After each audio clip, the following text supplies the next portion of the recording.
esta mañana. Amén. Damos gracias a Dios por la oportunidad que nos da de estar en su casa.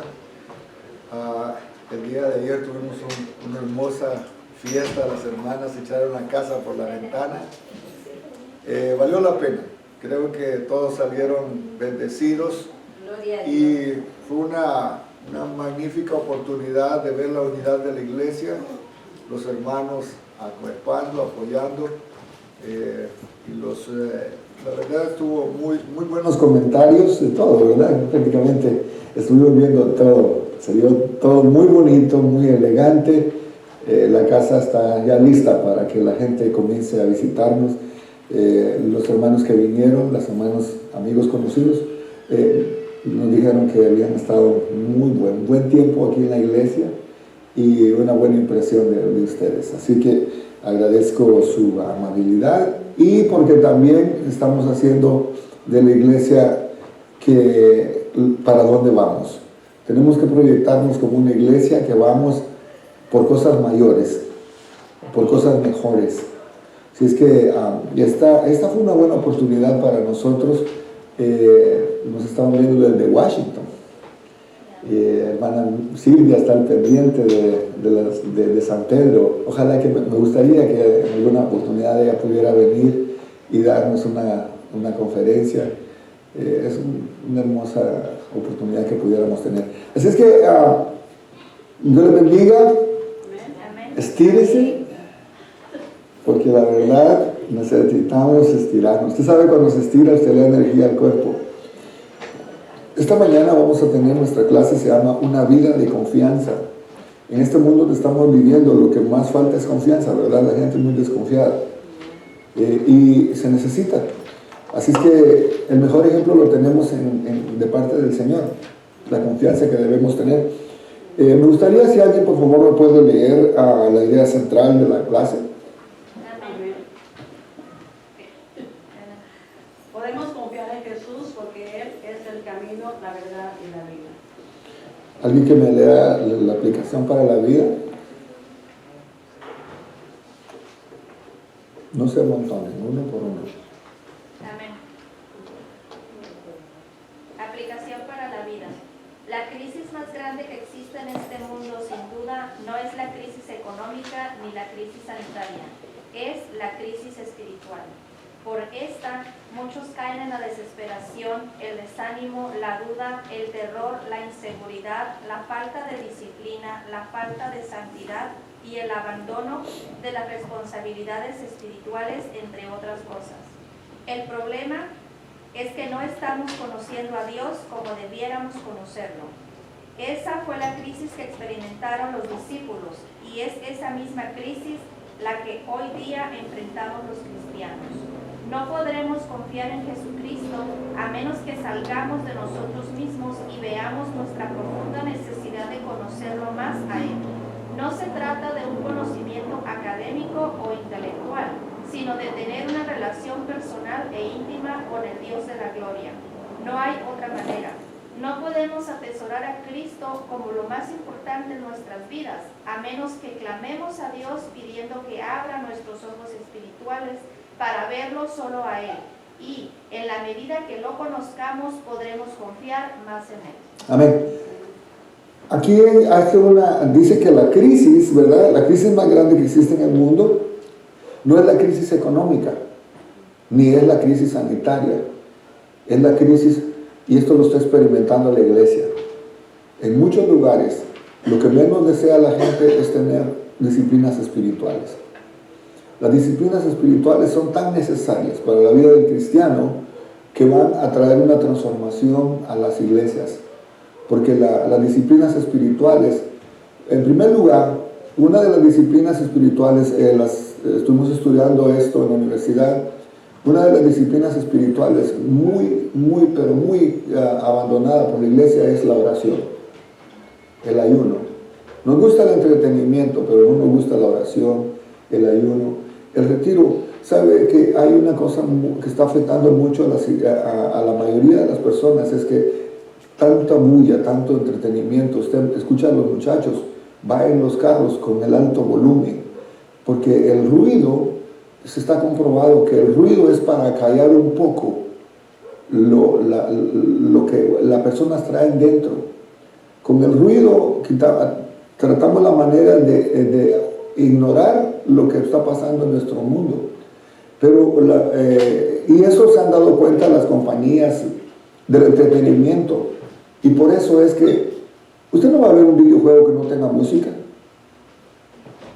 Porque la música la utilizan como una manera de entretener. Pero la vida espiritual no es entretenimiento. Hay muchas disciplinas espirituales, muy pocas conocidas por la mayoría de los cristianos, hablando específicamente. La disciplina del silencio. Si a usted le digo aquí que vamos a estar 10 minutos en silencio, estoy seguro que para usted, yo le digo porque para mí también es difícil, le digo yo que estén 10 minutos de silencio. ¿Usted ha visto en los estadios cuando se pide un minuto de silencio porque alguien se murió? Hay gente que no puede. Buscan hacer cualquier otra cosa para callar, porque no puede estar silencio. Es una disciplina. Nosotros estuvimos estudiando un hombre de aquí de California. Estuvo 17 años en silencio. No habló absolutamente nada. No habló nada. Y estaba en la universidad y todos sus escritos los hacía por computadora, cualquier otra cosa, pero no habló. Están 17 años así. Entonces, son disciplinas que se necesitan. Está la disciplina de la sumisión, y esa la vemos en Jesús se sometió al Padre. La disciplina de la sumisión, la disciplina también de la soledad. La mayoría de la gente no puede estar sola. Es una disciplina, estar solo. La disciplina también de la meditación. Muchas veces se lee la Biblia, pero no podemos meditarla. ¿Qué es lo que esta palabra me dice a mí? ¿Qué es lo que esta palabra me conlleva? Porque es un escrito, pero sí, ¿qué me dice esta palabra a mí? La disciplina no solo de la meditación, la disciplina de la lectura, la disciplina del estudio. Por eso es que a muchos les cuesta estudiar, porque no les gusta. Es muy enfadado, muy tedioso para alguna persona. Es una disciplina de estudio. Y así sucesivamente. Hay disciplinas que se le llaman disciplinas exteriores y disciplinas interiores. Y todo eso, créanme que es bastante lo que yo tengo como para poder compartir con ustedes toda esta amplitud de disciplinas espirituales. Pero hay una cosa importante en medio de todo esto, que las disciplinas espirituales nos tienen que ayudar a conocernos a nosotros mismos, y en la medida que nosotros nos conocemos a nosotros mismos, vamos a conocer a Dios. Y en la medida que conozcamos a Dios, nos vamos a conocer a nosotros mismos. O sea, es algo recíproco. La oración muchas veces se vuelve monóloga, porque yo estoy hablando, pero la oración tiene que ser dialéctica, un diálogo, donde usted habla y espere que el Señor le conteste. Muchas decisiones se toman porque yo sí le pedí a Dios, yo oré y le pedí a Dios, pero no esperé que Él me contestara. No esperé el tiempo para que el Señor me dijera sí, no, o espera, sigue esperando. Entonces, estas son disciplinas, y nada más me detengo en esto, porque esto es prácticamente un poquitito nada más de todo lo que las disciplinas espirituales. Y eso que somos cristianos. Imagínense la gente que no conoce del Señor. Por eso la mayor crisis que tiene la mayoría de las iglesias o el mundo es que no tienen una disciplina espiritual. Hay una falta de santidad, falta de disciplinas y el abandono de las responsabilidades. ¡Qué triste! Imagínense, me estaba enterando de una situación. ¿Cómo se sintiera usted, o una mujer, por decirlo, está saliendo con una persona? Y esta persona, muy bien, gracias, todo. Pero el momento que le dices, salí embarazada, a volar paloma. Y así se dan cuenta, muchos muchachos quedan embarazadas. Y muchas personas abusan, usan y abusan. Por eso es que las responsabilidades para nosotros como cristianos, el hecho de que no tengamos responsabilidades ni compromiso en la iglesia nos va a hacer cristianos sin fundamento. Cristianos que nos podemos fácilmente, eso no es para mí, porque yo no estoy comprometido. Y la mayoría no quiere compromiso. Entonces, esto es parte de la crisis que hay, porque no tenemos gente comprometida con el Señor. No tenemos gente comprometida con Dios. Y eso, los discípulos experimentaron esas crisis. Y lo vieron de esa manera, como hoy en día hay esa crisis. Cuando comenzamos el verso, ¿verdad? En Juan 13:36, Jesús le dijo: Simón Pedro, Señor, ¿a dónde vas? Le pregunta Pedro. Jesús le respondió: a donde yo voy no me puedes seguir ahora, mas me seguirás después. Y le dijo: Señor, ¿por qué no te puedo seguir ahora? Mi vida pondré por ti. Jesús le respondió: ¿tu vida pondrás por mí? De cierto te digo, no cantará el gallo sin que me hayas negado 3 veces. No se turbe vuestro corazón, creéis en Dios, creed también en mí. Esta parte la vemos y muchas veces la leemos, pero esta es una lectura que me imagino que en la intimidad, cuando estaba hablando el apóstol Pedro, le dice: a donde yo voy no me podré seguir ahora. Pedro le pregunta: ¿a dónde vas? ¿Verdad? Pero Jesús le dice: a donde yo voy no me podrán seguir ahora. La declaración que hace Jesús: a donde yo voy vosotros no podéis ir, produjo en el corazón de Pedro un profundo interés por saber el lugar exacto a donde Jesús iría. De ahí su pregunta: ¿a dónde vas? Jesús no le ofrece detalles sobre el lugar a donde va. Sin embargo, lo que señala es la imposibilidad de Pedro de acompañarlo en ese momento. La pregunta de Pedro también revela que no lograban entender lo que repetidas veces Jesús trató de decirles. Por medio de su muerte, Jesús iría al Padre. La agonía, el sufrimiento, el abandono del Padre y el beber de la copa de la ira de Dios era un asunto que solo el Hijo debía experimentar. El sufrimiento no los iba a hacer indiferentes. De hecho, se convertiría en una marca distintiva de un verdadero discípulo de Cristo. Sin embargo, el punto central de esta declaración radica que en la muestra de amor incondicional y sacrificial de Cristo, por el cual todo discípulo puede confiar que algún día se unirá con Él.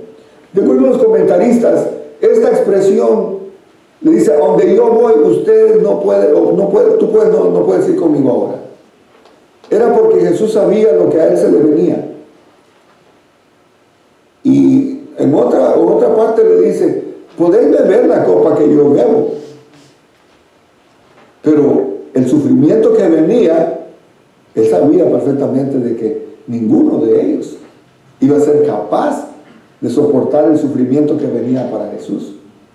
Por eso le dice: al lugar donde yo voy. No estamos hablando de un lugar específico, sino que estamos hablando de una condición, una situación que sabía Jesús por la que iba a pasar.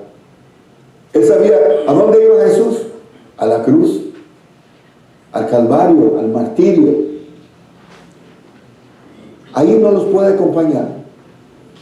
Por eso cuando le dice: pero me vas a seguir después de la muerte de Jesús. No, ellos pasaron también por las mismas vicisitudes, los mismos, se puede decir que sufrimientos que tuvieron los apóstoles. Ahora no pueden, pero lo van a hacer después. O sea, ese es el sentido de esta palabra. No sé si usted la había entendido antes. A donde yo voy, ustedes no pueden ir ahorita, pero lo van a hacer después. Y todo discípulo de Cristo en algún momento vamos a experimentar ese sufrimiento, vamos a experimentar nuestro compromiso con el Señor, nuestra lealtad con Dios y también saber a depender de Dios. En los versos del 37 al 38, al parecer la respuesta que Jesús no satisfizo la curiosidad de Pedro, que respondió: ¿por qué no te puedo seguir ahora? Tristemente, Pedro no captaba el alcance de sus palabras, no comprendía todo lo que implicaba dicho compromiso. La pregunta de Pedro deja al descubierto por lo menos dos cosas en cuanto a su carácter. En primer lugar, Pedro no creyó en la palabra de Jesús cuando dijo: no me puedes seguir ahora. Él tenía una perspectiva tan alta de sí mismo y de su propio coraje, que confió más en él que en las palabras de Jesús. Y en segundo lugar, Pedro mostró ser autosuficiente en su autosuficiencia. Pensó que estaba listo para seguir a Jesús hasta la muerte. Mi vida pondré por ti. Y Jesús le respondió en su omnisciencia, se adelantó al suceso y anticipó la negación de Pedro. La caída de Pedro fue necesaria para que aprendiera que es mejor confiar en la palabra de Jesús antes que confiar en uno mismo. Yo puedo decir: no, Señor, yo no te voy a fallar. Estoy tan fuerte, yo me siento tan bien. Yo, Señor, no te voy a fallar. Jesús conocía y Jesús le dice: tu vida vas a dar por mí. Le está preguntando, como diciendo: ¿estás tan seguro de lo que estás diciendo? ¿Estás confiado en que eres suficiente? El 14 al 1 le dice: no cabe duda que el principal motivo de la agitación y turbación y desesperación en la vida de los discípulos radicaba en el hecho de que Jesús ya no estaría más físicamente con ellos. Dentro de un poco su maestro sería muerto y la fe de muchos sería sacudida, sumergida a un mar de dudas. Entonces lo único que podía mantenerlos a flote era aferrarse desesperadamente a Dios con entera confianza. Pero Jesús no solo le dice: creer en Dios, creer también en mí. Es a confiar en Dios que estamos llamados. Por medio de esta aclaración, Jesús está declarando su propia divinidad. Creer en Dios era creer lo mismo, creer en Él mismo. En conclusión, la clave de encontrar consuelo en los momentos de ansiedad o turbación se encuentra en nuestra confianza absoluta en Dios. Jesús lo confronta y le dice: tu vida pondrás por mí. Y Pedro le dice: sí. Cuando él le dice: antes que cante el gallo, me negarás 3 veces. Y usted sabe que exactamente ocurrió así. Jesús nos conoce. Él sabe perfectamente cuáles son nuestras partes fuertes, pero también Él conoce nuestras debilidades. Y muchas veces no tenemos que estar confiando en nosotros mismos, sino que aprender a confiar en Dios, a confiar en su palabra, a confiar en que no importa los momentos que vengan difíciles, tenemos que aprender que todo tiene un tiempo. Y en el tiempo de Dios se van a hacer las cosas. Por esa razón es que tal vez muchas cosas no las hemos logrado hacer, porque no, hemos puesto nuestra confianza en nosotros, pero no hemos puesto la confianza en Dios. Es Dios quien va a proveer los medios, es Dios quien va a abrir las puertas, es Dios que va a solucionar las cosas, y no nosotros, porque nosotros nos frustramos. ¿Se puede imaginar cuando el apóstol Pedro se encontró en esa situación? Porque aquí, en el siguiente versículo, ya no menciona lo que sucedió con Pedro, ¿verdad? Porque se hace un salto. Pero ¿sabe qué es lo que pasa? Cuando Pedro está viendo, especialmente en el Monte de los Olivos, en el Getsemaní, cuando llegan y arrestan a Jesús, ¿qué es lo que pasó? Todos los discípulos huyeron. Todos lo dejaron solo. Todavía Pedro, en su deseo de desesperación, dice que sacó su espada y le cortó la oreja a un soldado, ¿verdad? Y Jesús todavía le dice que ¿por qué había hecho eso? Y todavía agarró la oreja. Mire, Jesús todavía haciendo milagros, aún en ese tiempo. Agarró la oreja y se la puso al soldado, y el soldado sanó. Y le dice: Pedro, el que a hierro mata, y hierro muere. Todavía le estaba dando una enseñanza a Pedro, pero después se van todos, y todos huyendo. Y cuando niega, sí. Bueno, perdón. ¿Y ese no era el objetivo? Que los apóstoles se fueran para que siguiera la programa de Dios y que se lo llevaran a él y que él quedara a los demás para que fueran la enseñanza. ¿O qué tenían que hacer ellos?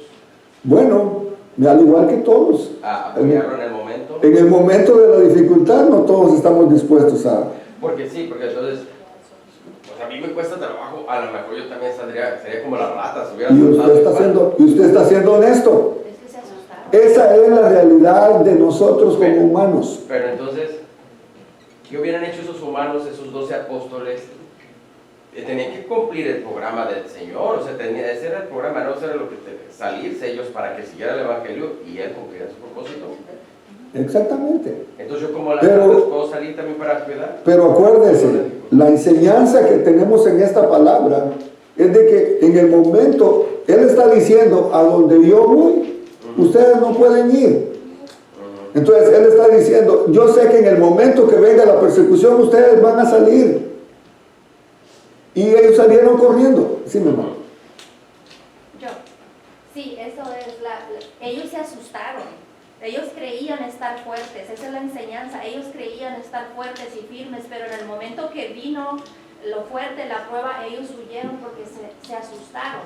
Entonces también la enseñanza para nuestra vida es esa. En el momento de la dificultad, nuestros amigos, los que dicen que nos aman y nos quieren, se van a ir, no van a estar. Sí, y además de esto, acuérdense, ya Jesús sabía esto. Ahora, ¿quién fue el que dijo, Señor, mi vida voy a poner por ti? Pedro, porque Pedro era el que primero reaccionaba. Jesús, conociendo, si Pedro era uno de los que estaba más cerca con él, lo iba a dar la espalda. Los demás, que ni siquiera dijeron nada, ni estaban comprometidos. Bueno, miramos una enseñanza bastante clara de que lo que estaba diciéndose al principio, que nosotros a veces no guardamos silencio y no tenemos un tiempo de meditación con el Señor. El Señor les invitaba siempre, voy a orar y estar velando conmigo, ¿verdad? O sea, les estaba invitando a que estuvieran orando con Él. Pero ellos no estaban preparados porque realmente no tenían las armas adecuadas para estar preparados en el tiempo de cuando lo iban a aprender a Él. Ellos no hubieran salido corriendo porque hubieran estado fuertes en el espíritu. Pero como estaban débiles, porque no habían orado, entonces ellos por eso se asustaron, pensaron de que a todos los iban a hacer en ese momento.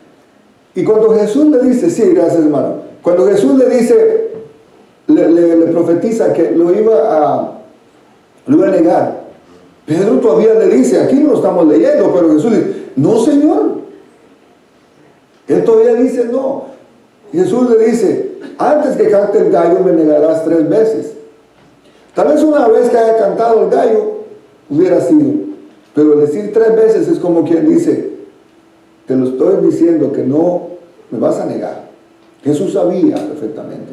Y como dice hermano Israel, sí, ahora lo vemos como un propósito, un plan de Dios, pero al mismo tiempo lo que dice hermana Gloria, que el temor, la confianza que ellos tenían en ese momento la perdieron. Porque su maestro ya lo tenían prisionero. Y a ellos también les hubiera pasado lo mismo. Ahora, todo esto tiene un propósito. Pero en este momento, como humanos, hubiéramos sido nosotros también, hubiéramos corrido. Y esto no está lejos, por eso le digo que muchas veces la palabra está como una historia. Pero ¿cuántas veces nosotros viene alguna persecución? Es que me exigen mucho. Es demasiado. Mi vida está en peligro. ¿Cuánta gente ha negado al Señor y le ha dado la espalda? Entonces, aquí nos vemos vemos un reflejo de lo que sucedió. Pero es muy interesante, después de todo esto, cuando Pedro dice que cantó el gallo por 3ª vez, dice que Pedro sucedió algo y Pedro se acordó de las palabras de Jesús le había dicho. Entonces fue cuando él se acordó. La primera vez que cantó el gallo, ni siquiera le puso atención. La segunda vez que cantó el gallo, ni siquiera le puso atención. Ahora le hago la pregunta, ¿cuántas veces le ha cantado el gallo a usted y ni siquiera se ha dado cuenta? Y tal vez más veces. Pedro encendió y comenzó y oró amargamente cuando la tercera vez el gallo cantó. Y se acordó lo que Jesús le había dicho: antes que cante el gallo 3 veces, me negarás. Hermano, ¿cuántas veces nos ha cantado el gallo? Y nosotros seguimos todavía sin agarrar el mensaje del Señor, que tenemos que arrepentirnos. Ese es el punto. Pedro se arrepintió y dice que lloró amargamente porque se acordó que su maestro le había dicho que lo iba a negar y que él había dicho que él no lo iba a hacer, y lo negó. Eso fue Pedro. ¿Cómo estamos nosotros en comparación de todo esto? Eso es para meditar. En primer lugar, puntos importantes que vemos en esta clase es: la confianza en Jesús se basa en una relación de amor sacrificial. Él sabía que por amor él iba a morir. Pedro dijo que lo iba a seguir, que su vida le iba a dar. Pero como dicen en Guatemala, majú. A la hora de las horas, muchos son los que le prometen a usted, a las horas de las horas nadie está. Por eso es que nuestra confianza tiene que estar en Cristo. La confianza de Jesús demanda renunciar continuamente a confiar en uno. Debemos renunciar a confiar en nosotros. No se confíe de usted. Usted es peligroso. Yo soy peligroso.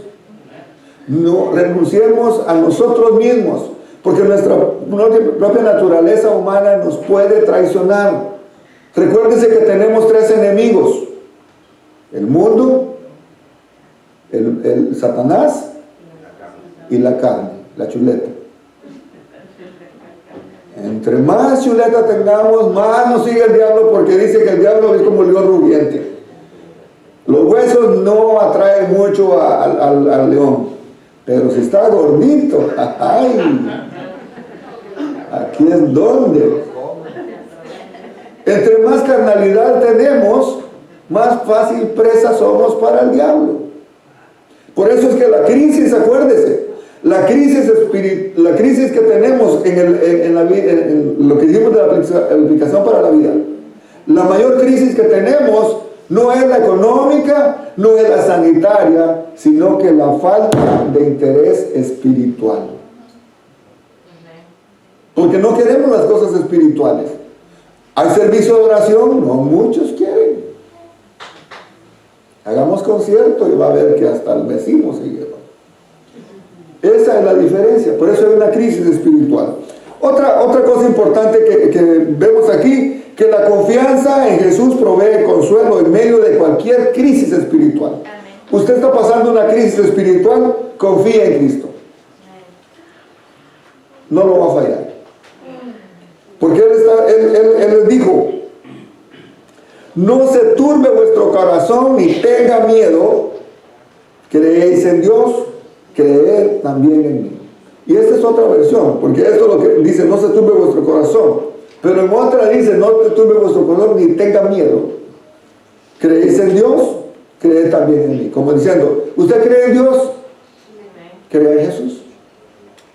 Porque es Dios.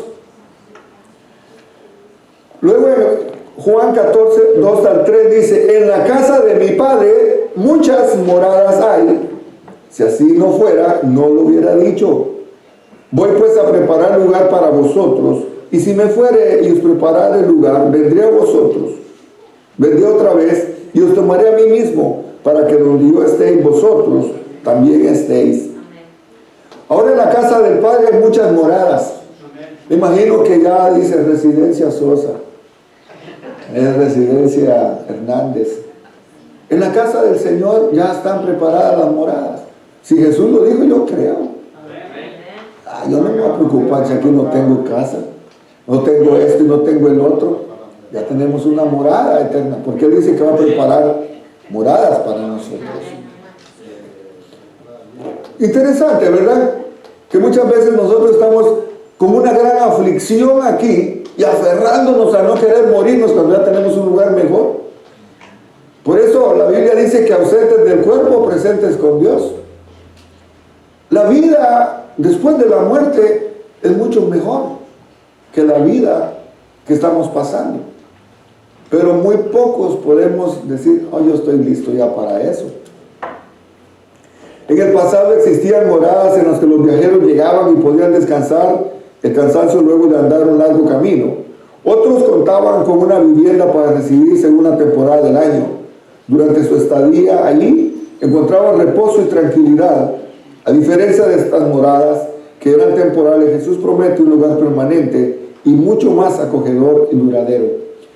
Esto que tenemos, este cuerpo que tenemos, este esbelte cuerpo que tenemos, esta belleza de cuerpo que el Señor nos dio, es temporal. Es temporal. Adentro de nosotros vive una persona hermosa, una persona que no la podemos ver, y ese es el problema, porque muchas veces nosotros nos dejamos batallar por lo físico, pero no podemos ver lo que la persona es en sí. Pero esta es una morada temporal. Jesús está diciendo que tiene moradas eternas. Para nosotros vivir eternamente necesitamos un hogar eternamente, un hogar que sea duradero, un hogar que sea eterno. Porque aquí estamos de paso. No sé cuánto tiempo. Pero la verdad es que el Señor dice que fue a preparar un lugar para nosotros. Y eso nos tiene que dar confianza. Mucha gente tal vez hasta se ha deprimido, hasta vive una vida triste, pero la verdad es que tenemos cosas mejores que nos están esperando. Es interesante observar que Jesús hace referencia a nuestro lugar de residencia celestial como morada, refiriéndose a una residencia permanente. Esas palabras debían de producir un profundo aliento en el corazón de los discípulos y que estaban pasando por momentos de tristeza por la partida de Jesús. Su morada permanente no se encontraba en este mundo caótico, donde reina el dolor y tristeza, sino un lugar mejor, la patria celestial. Jesús asegura la existencia de nuestra habitación celestial al decir, si no así fuera, yo os lo hubiera dicho. Así mismo Jesús no solo certifica su existencia, sino también Él mismo garantiza, voy pues a preparar lugar para vosotros. Por otra parte, el discípulo puede confiar en esta promesa, debido a que Dios nos ha dado un anticipo de dicha morada. El Padre y el Hijo habitan permanentemente en el creyente por medio del Espíritu Santo. Eso es algo que tenemos que entender, que ya Dios está con nosotros, que ya a Dios va donde usted vaya. Si usted va a trabajar, Dios va con usted a través del Espíritu Santo. Y eso es hermoso, porque si Dios está con nosotros, ¿quién contra nosotros? Por eso no ignoremos al Espíritu Santo. Si vamos a hacer algo, pidámosle al Señor guianza. Las palabras de Jesús muestran una oración condicional: y si me fuere, y os prepararé el lugar. Lo cual implica que la razón principal por la que Jesús retornará pronto al Padre era para preparar un lugar para los suyos. La única manera de hacer realidad la promesa de una habitación permanente para el creyente es por medio de la pasión y la resurrección del Hijo de Dios. Jesucristo es gracia, su muerte, que Jesús compró el derecho de hacernos participantes de una nueva ciudadanía celestial. Esta ciudadanía, hermano, la compró Él en la cruz del Calvario. Usted es automáticamente ciudadano del reino de los cielos desde el momento que usted acepta. Ahora, es responsabilidad mantenerla. Es responsabilidad mantener nuestra lealtad con Dios. Y eso se hace a través de tener la confianza de que no importa lo que pase, no importa la situación que esté pasando, Él cumple y Él mantiene su promesa con nosotros. Él dice que vendrá otra vez. Y eso es lo que la mayoría de la gente no está esperando. Dice, vendré otra vez. ¿Cuándo va a ser? No sabemos. Jesús mismo dijo que el día y la hora nadie lo sabe. Si estuviéramos como esa expectativa, no tuviéramos tanto tiempo para andar haciendo tantas cosas. Las iglesias estarían llenas. Las iglesias estarían en un mover de expectativa, como estaban los discípulos. El apóstol Pablo dice que estemos anhelando, estemos bien expectantes. Y esa es la crisis de la que estamos hablando. Que a nadie le interesa lo espiritual. Muchos podrán decir, comamos y bebamos que mañana moriremos. Y usted ha escuchado ese, es que hay una sola vida y hay que disfrutarla. Hay una sola vida, sí es cierto, aquí en la tierra. Pero ¿qué pasa después, cuando muramos? ¿Qué va a pasar el día de que nosotros muramos? Vamos a entrar a una realidad eternamente. Y es lo que la mayoría de la gente no está preparada. Qué hermoso es estar en un funeral donde alguien murió haciendo la voluntad de Dios. Pero cuando alguien murió sin conocer al Señor, ¿qué promesa le puede dar usted a una persona si la Biblia nos dice claramente qué es lo que va a pasar? Yo no puedo decir, bueno, yo no sé para dónde se fue. Si no se fue conociendo y aceptando el sacrificio de Cristo, sabemos perfectamente para dónde va. Hermano, según testimonios de algunos hermanos que han muerto y han ido al infierno, al citar dice que hay pastores, hay evangelistas, hay cristianos en el infierno. ¿Será cierto eso, no? Es posible. Es posible. Acuérdense, sí digo que es posible, porque la Biblia dice que muchos allá se presentarán y le dice, Señor, si en tu nombre echamos fuera demonios, en tu nombre hicimos esto. Y la palabra que le dice no es ninguna palabra agradable. Le dice, malditos. No los conozco, porque muchos lo hicieron, no en el nombre de Jesús, sino que para mi ego, para hacerlo yo popular. También lo hicieron en el nombre de Jesús, sí, pero solo como una fórmula, pero no lo hicieron de corazón para el Señor. O sea, yo no sé, ahí el juez es el Señor, pero es posible. Punto importante que podemos ver en estos versos es, en Cristo recibimos una morada permanente. Amén. Miren qué hermoso, una promesa hermosa. Por Cristo participamos de la promesa que Él nos hizo. También con Cristo viviremos por toda la eternidad. Usted y yo, cuando muramos, ya no vamos a tener esa incertidumbre de a dónde vamos. Sabemos a dónde vamos, porque el Señor lo prometió y Él lo va a cumplir. Y dice el verso 4 del capítulo 14, y sabéis a dónde yo voy y sabéis el camino. Le dijo Tomás, Señor, no sabemos a dónde vas, ¿cómo pues podemos saber el camino? Jesús le dijo, yo soy el camino, la verdad y la vida, y nadie viene al Padre si no es por mí. Por eso no podemos estar confiando en terceros caminos. Jesús dijo, yo soy el camino, no soy la vereda. Hay mucha gente que se quiere salir del camino para llegar más rápido. ¿Sabe qué? Se expone la persona a no seguir en el camino del Señor. Está siguiendo veredas. Qué hermosa es la palabra que nos dice, el camino para llegar a Dios se llama Cristo Jesús. No podemos estar creyendo de que porque, es que como se puede mostrar en diferentes religiones, no estamos hablando solo del catolicismo en particular, aún en la iglesia, mi hermano, si no tenemos a Cristo como que Él es nuestro camino, estamos perdiendo nuestro tiempo. Aquí no es por obras, aquí no es por lo que hagamos. Es tan simple creer que Jesús es el Hijo de Dios, que murió por mis pecados, porque Él es el camino, ¿verdad? Un camino usted lo lleva a algún lugar. Él es la verdad.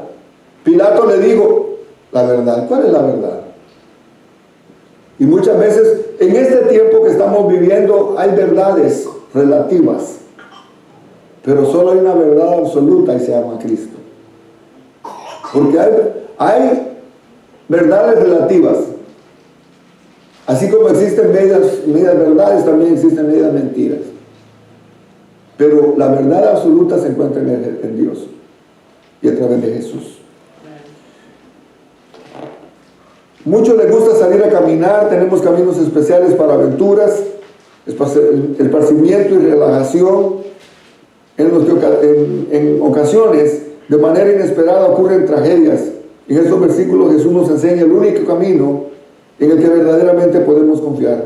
Según este versículo, los discípulos debían saber dos cosas: a dónde iba y cuál era el camino, puesto que Jesús en varias oportunidades dio a conocer con bastante claridad a sus discípulos a dónde iba. Entonces Jesús les dijo: todavía un poco de tiempo estaré con vosotros e iré al que me envió. Sin embargo, los discípulos eran lentos para comprender lo que eso significaba. Cuando leemos los evangelios nos damos cuenta, por lo general, los discípulos tenían prioridades distintas a las de su maestro. Las cosas superficiales de la vida obstaculizaban el entendimiento frente a las verdades espirituales. Si realmente vamos a confiar en Jesucristo, es necesario que nos familiaricemos con las verdades trascendentes del evangelio. La respuesta de Tomás dejó al descubierto su poca comprensión y la del resto de los discípulos, puesto que Tomás dice: no sabemos. Debemos notar que Jesús no exhortó a Tomás por sus palabras, las que mostraban que él no entendía cuál era el camino que Jesús tomaría. Un asunto interesante que podemos notar durante el ministerio de Jesús es que era malentendido. En muchas ocasiones les enseñó de manera espiritual y su mensaje fue confundido al ser interpretado físico o temporal. Confiar en Jesús es necesario. Tenemos que familiarizarnos, lo que decía mi hermano Rafael, importante. Si queremos conocer más de la vida espiritual, tenemos que aprender a tener disciplinas espirituales. Gran verdad, hermano, gran verdad. Si no estamos preparados para ir a una maratón, es porque no hemos tomado la disciplina de hacer ejercicios, de alimentarnos, de hacer las cosas. Si queremos estar fuertes espiritualmente, tenemos que familiarizarnos ya con las disciplinas espirituales. Tenemos que ya comenzar a tener un poco más de intimidad. Se recuerda que les dije, les dije de que en la medida que nos conocemos a nosotros, conocemos a Dios. Y en la medida que conocemos a Dios, nos conocemos a nosotros mismos. O sea que esto es un requisito importante. Conocer a Dios nos va a hacer conocer a nosotros mismos. ¿Qué tan lejos estoy de la realidad de Dios? ¿Qué tan lejos estoy de la realidad conmigo mismo? Hay un autor, se lo recomiendo, se llama El don de conocerte a ti mismo. Se llama Peter Scazzero. Él presenta este evangelio y nos dice a nosotros que si nosotros no conocemos al Señor, no vamos a poder conocernos a nosotros mismos. Tenemos que conocer a Dios y en esa medida nosotros vamos a conocer. Porque acuérdense que nosotros somos imagen y semejanza de Cristo. Amén. Ahora, antes de darle el tiempo a los muchachos, esta palabra, hermano, que hemos estudiado es que tengamos confianza. El Señor prometió y si Él lo prometió, Él lo va a cumplir. Todo lo que está escrito en su palabra se va a cumplir. Dice que no pasará ni una tilde ni una jota. Así es que tan fiel y verdadero es esto, de que confiemos que el Señor, como Él es el camino, Él es la verdad y es la vida, tenemos una morada eterna con Él. Amén. Y para allá vamos. Amén.